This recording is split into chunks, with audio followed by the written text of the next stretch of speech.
খান। পাক অধিকৃত কাশ্মীরের বাসিন্দাদের সতর্ক করে দিয়েছে ইসলামাবাদ। রাতে আলো বন্ধ করে রাখার পাশাপাশি মাটির তলায় বাংকার বানানোর নির্দেশও দিয়েছে পাক প্রশাসন। বালুচিস্তানের কোয়েটায় একটি হাসপাতালকে অতিরিক্ত চিকিৎসা সামগ্রী প্রস্তুত রাখতে চিঠি দিয়েছে পাকিস্তানের সেনা সদর দপ্তর। কাশ্মীরের নিয়ন্ত্রণ রেখা বরাবর অন্তত 6টি এলাকার প্রশাসনকে সম্ভাব্য ভারতীয় হামলার ব্যাপারে সতর্ক থাকার নির্দেশ দেওয়া হয়েছে। কাশ্মীর প্রশাসন এবং বেলুচিস্তানের মোতায়েন পাক সেনাবাহিনীর কাছে বৃহস্পতিবার প্রেরিত দুটি নির্দেশনামার বরাতে শুক্রবার এই খবর দিয়েছে টাইমস অফ ইন্ডিয়া। ভারত হামলা চালালে তার পাল্টা জবাব দিতে পাকিস্তান সেনাবাহিনীকে পূর্ণ অনুমোদন দিয়েছেন প্রধানমন্ত্রী ইমরান খান। প্রতিক্রিয়ায় ভারতের স্বরাষ্ট্রমন্ত্রী রাজনাথ সিং বলেছেন, পাকিস্তান তৈরি থাকলে আমরাও সম্পূর্ণ প্রস্তুত। পাকিস্তানের কোয়েটা ক্যান্টনমেন্টের সদর দফতর কোয়েটা লজিস্টিক এরিয়া থেকে জিলানি হাসপাতালে একটি নির্দেশনামা পাঠানো হয়েছে। 20 ফেব্রুয়ারি পাঠানো নির্দেশনামায় ভারতের সঙ্গে সম্ভাব্য যুদ্ধের সময় কিভাবে চিকিৎসা সহায়তা দেওয়া হবে সেই বিষয়ে পরিকল্পনা গ্রহণ করতে বলা হয়েছে।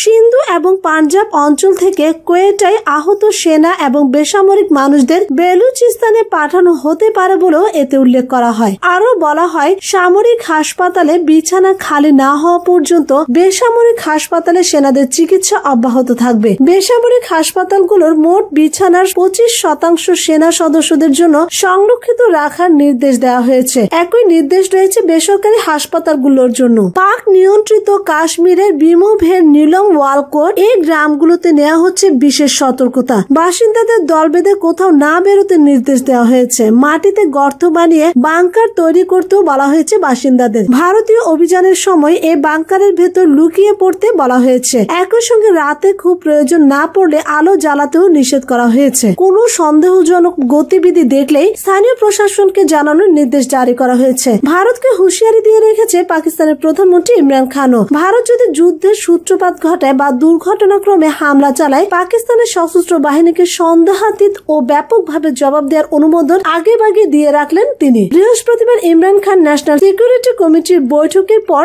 এক সরাসরি বিবৃতিতে এ অনুমোদন দেন। বিবৃতিতে বলা হয়, পাকিস্তান পুলওয়ামা হামলায় জড়িত নয়, কল্পনার ভিত্তিতে পাকিস্তানের বিরুদ্ধে অভিযোগ করা হচ্ছে। পাকিস্তানের যুদ্ধ প্রস্তুতির জবাবে আজ তাক টেলিভিশনকে ভারতের স্বরাষ্ট্রমন্ত্রী রাজনাথ বলেন, প্রধানমন্ত্রী নরেন্দ্র মোদী দেশের সেনাবাহিনীকে হামলার সমুচিত জবাব দেওয়ার অনুমোদন দিয়েছেন। ভিন্ন প্রসঙ্গ, কাশ্মীর ইস্যু। পাকিস্তানের সীমানার ভেতরে ভারতের বোমা বর্ষণ। মঙ্গলবার ভোর রাতে ভারতের বিমান বাহিনীর লাইন অফ কন্ট্রোল রেখা অতিক্রম করে পাকিস্তান শাসিত কাশ্মীরে বোমা বর্ষণ করেছে। ভারতীয় বিমান বাহিনীর সূত্র উদ্ধৃত করে সংবাদ সংস্থা এনআই জানিয়েছে যে পাকিস্তান শাসিত কাশ্মীরে কয়েকটি গুরুত্বপূর্ণ জঙ্গি ঘাঁটি ধ্বংস করতে সক্ষম হয়েছে। 12টি মিরেজ 2000 বোমারু বিমান এই অপারেশনে অংশ নিয়েছিল, আর তারা নিয়ন্ত্রণ রেখার অন্যদিকে জঙ্গি ঘাঁটিগুলোর উপরে প্রায় 1000 কেজি বোমা বর্ষণ করেছে বলে ভারতীয় বিমান বাহিনীর ওই সূত্র এনআই কে জানিয়েছে। জঙ্গি সংগঠন জাইশ মোহাম্মদের একটি কন্ট্রোল রুম, যার সাংকেতিক নাম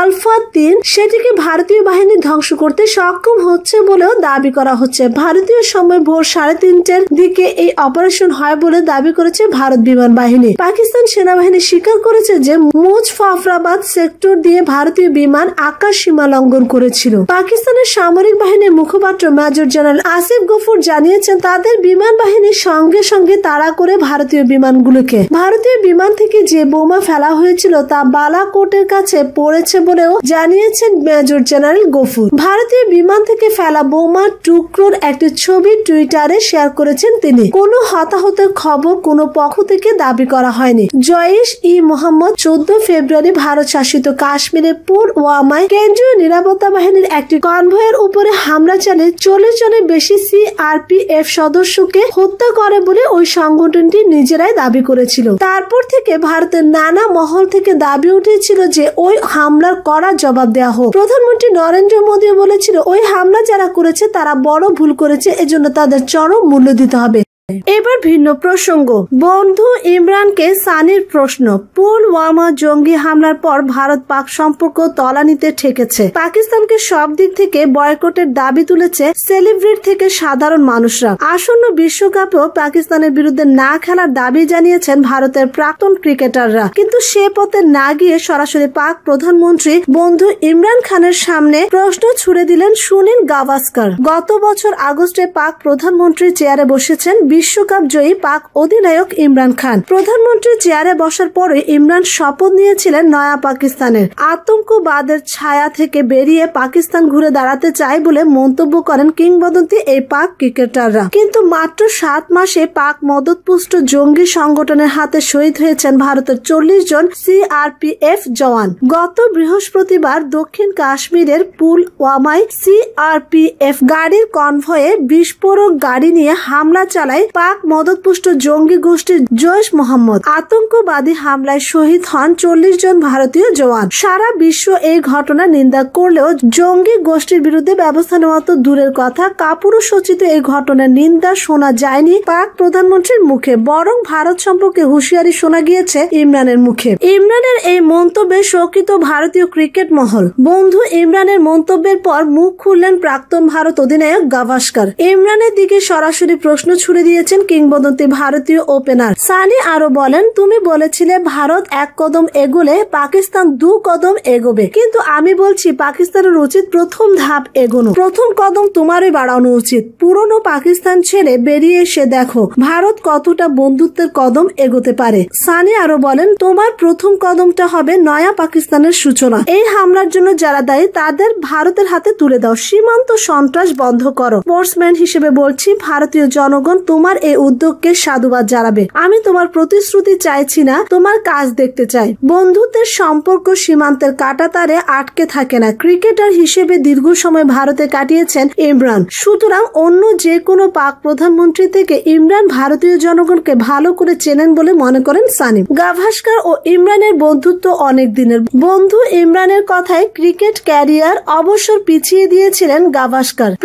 রয়েছে। এবার ভিন্ন প্রসঙ্গ। ব্রাদারহুড নিয়ে সিসিকে ধুয়ে দিলেন এরদোয়ান। তুরস্কের প্রেসিডেন্ট রজব তৈয়ব এরদোয়ান মিশরের সামরিক শাসক আবেদল ফাত্তাহ আল সিসির কড়া সমালোচনা করেছেন। গত 20 ফেব্রুয়ারি মিশরে মুসলিম ব্রাদারহুডের 9 জনের ফাঁসি কার্যকর করা হয়। এই ঘটনায় ক্ষুব্ধ এরদোয়ান জানান, সিসির মতো মানুষের সঙ্গে তিনি কোনো ধরনের আলোচনা করতে চান না। তুরস্কের CNN টিভিকে দেয়া সাক্ষাৎকারে শনিবার তুরস্কের প্রেসিডেন্ট বলেন, সম্প্রতি তারা 9 যুবককে হত্যা করেছে। আমরা এটি কোনোভাবে মেনে নিতে পারি না। 2015 সালে মিশরের এক আইনজীবী হত্যার ঘটনায় দোষী সাব্যস্ত করে ওই 9 যুবকের ফাঁসি কার্যকর করা হয়। এরই প্রতিক্রিয়ায় এরদোয়ান বলেন, ফাঁসির আদেশটিকে অবশ্যই আমরা বিচার বিভাগের সিদ্ধান্ত বলবো, কিন্তু সেখানে ন্যায় বিচার, নির্বাচন সবকিছুই অর্থহীন। সেখানে কর্তৃত্ববাদী শাসন পদ্ধতি বিদ্যমান, এমনকি বিরোধীদের নির্মূল করা হয়। তিনি বলেন, অনেকেই প্রশ্ন করেন আমি কেন সিসির সঙ্গে কথা বলি না। হ্যাঁ, আমি তার মতো মানুষের সঙ্গে কথা বলতে চায় না। 2013 সালে মিশরের নির্বাচিত প্রেসিডেন্ট মোহাম্মদ মুরসিকে সরিয়ে ক্ষমতার দখল নেয়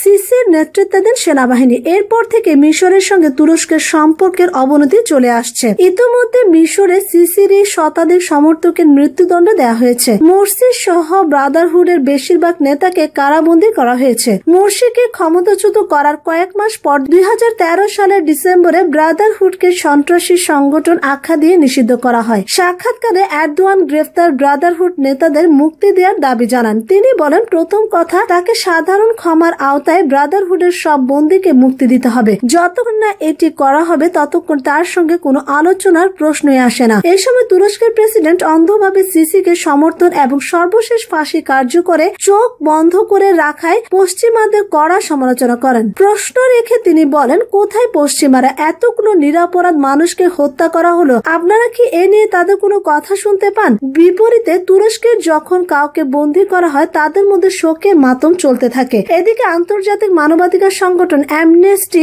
ইন্টারন্যাশনাল 9 জনের মৃত্যুদণ্ড কার্যকরের নিন্দা জানিয়েছে। সংগঠনটি বলেছে, অভিযুক্তদের মৃত্যুদণ্ডের আগে কারাগারে নির্যাতন করা হয়।